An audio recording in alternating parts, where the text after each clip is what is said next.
Dans la section précédente, on a terminé en parlant de division cellulaire et on a dit qu'il y avait deux sortes, mitose et méiose. Donc, dans la section qui suit, on va voir les deux différents processus. Premièrement, avant de débuter, il faut savoir que une cellule humaine contient toujours 23 paires de chromosomes, à l'exception des cellules sexuelles, c'est-à-dire des ovules et des spermatozoïdes qui en contiennent seulement la moitié, donc 23 chromosomes chacune. Dans la page qui suit, vous remarquez qu'ici, nous avons une cellule qui contient 46 chromosomes. Sur ces 46 chromosomes-là, nous en avons 23 qui proviennent de la mère et 23 qui proviennent du père.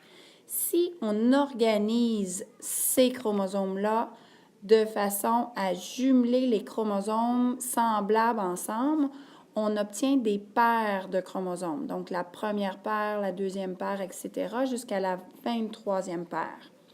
Dans chacune de ces paires-là, il y a toujours un chromosome qui vient de la mère, un chromosome qui vient du père. Donc, un de la mère, un du père, etc., jusqu'à la fin.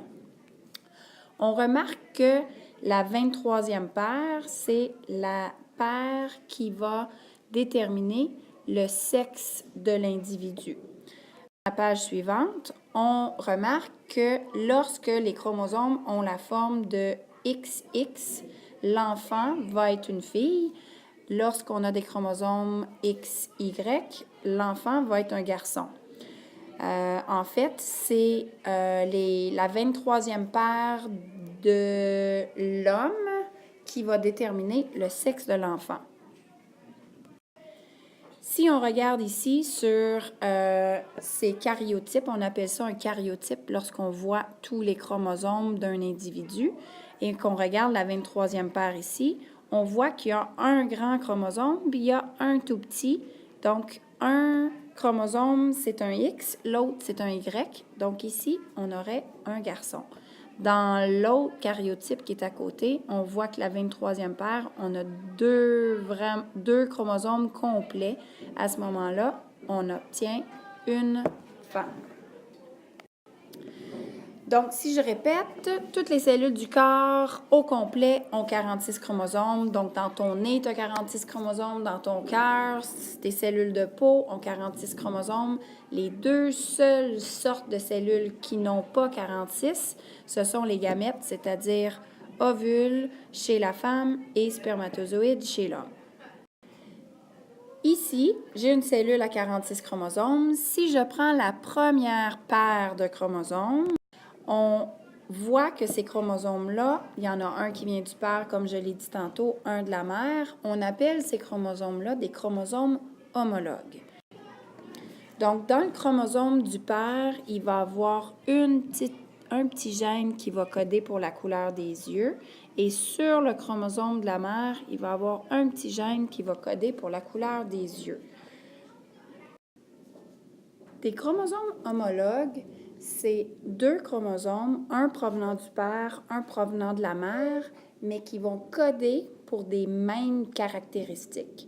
Par exemple, si je prends le chromosome numéro 1 du père et que sur ce chromosome-là, nous avons un gène qui code pour la couleur des yeux, nous allons retrouver dans le chromosome 1 de la mère le même gène qui va également coder pour la couleur des yeux. Mais la caractéristique comme telle ne s'exprimera pas nécessairement de la même façon. Par exemple, les deux vont avoir le gène de la couleur des yeux, mais chez le père, par exemple, la couleur va être bleue, tandis que chez la mère, la couleur serait brun. Ici, je reviens sur ce qu'on a mentionné tantôt. On a une cellule qui contient 46 chromosomes et on a dit qu'il y avait seulement deux exceptions, ovules et spermatozoïdes. Donc, si je prends un ovaire qui veut fabriquer des ovules, à la fin, mes ovules vont avoir 23 chromosomes et la même chose va se produire dans les testicules. Les spermatozoïdes vont avoir 23 chromosomes. Comment est-ce que ça se produit? C'est que sur les 46 chromosomes, quand les chromosomes sont assemblés en chromosomes homologues, dans chacune des paires, Par exemple, si ça a lieu dans l'ovaire, il va y avoir seulement un des 2 chromosomes qui va s'en aller dans l'ovule. Dans la deuxième paire, il va en avoir encore juste un qui va s'en aller dans l'ovule. Donc, à la fin, tous les petits chromosomes que j'ai entourés en rouge vont se retrouver dans l'ovule, ce qui va faire qu'il va y avoir seulement 23 chromosomes dans les cellules sexuelles. Ici, il nous restait seulement le dernier point à parler. On dit que l'ADN, puisque l'ADN s'est répliqué, les 2 chromatides sœurs d'un chromosome sont la copie exacte l'une de l'autre. Ce que ça veut dire, c'est que lorsque la copie de l'ADN s'est effectuée, j'obtiens une molécule d'ADN sur le côté gauche et j'obtiens une molécule d'ADN sur le côté droit. Donc, j'ai un chromosome qui provient soit du père ou de la mère, mais on nomme chacun des 2 brins et on dit que ce sont des chromatides sœurs. Les 2 côtés sont une copie identique l'une à l'autre. Pour certains, ça peut peut-être être compliqué, donc je résume du début. J'ai un brin de chromatine. Si je regarde ce brin-là au microscope, je vois que j'ai ma double hélice d'ADN. Pour faire la réplication, cette double hélice-là va s'ouvrir comme on a expliqué dans l'autre vidéo. Et en s'ouvrant, il y a des petites bases azotées qui vont venir compléter, de sorte qu'à la fin, on va se retrouver avec 2 brins. Donc, le brin vert, c'est le brin qui se rajoute. Donc, ici, j'ai 2 brins de chromatine et mon ADN est répliqué. Ces 2 brins de chromatine-là sont retenus ensemble par une petite boule qu'on appelle le centromère.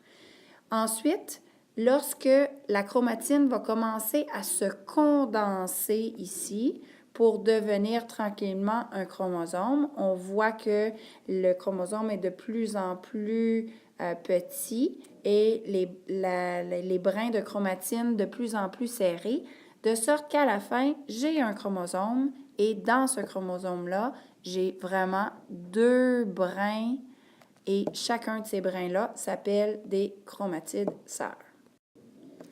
Maintenant, vous avez suffisamment d'informations au niveau des chromosomes chromatines pour pouvoir comprendre qu'est-ce qui se passe exactement durant la mitose et la méiose. Je sais que mon vidéo est quand même assez long jusqu'à présent. Donc, ce que je vais faire, c'est que je vais vous demander de juste lire l'information sur cette diapositive-là et sur les prochaines. Comme ça, demain en classe, quand je vais vous expliquer le processus de mitose, de méiose, puis la différence entre les 2 processus, vous allez être en mesure de comprendre plus facilement. Et ce que je vais faire, c'est que je vais faire 2 autres vidéos, un exclusivement pour la mitose et un exclusivement pour la méiose. Donc, si vous voulez les regarder, libre à vous. Alors, vous pouvez regarder celle-ci, cette diapositive-là. Ça, c'est la fin de la méiose. Petite capsule d'info. Ici, on a les différences entre mitose et méiose. Ça, c'est, si vous voulez le regarder sur votre essentiel via Internet, il y a une petite vidéo qui résume tout ça.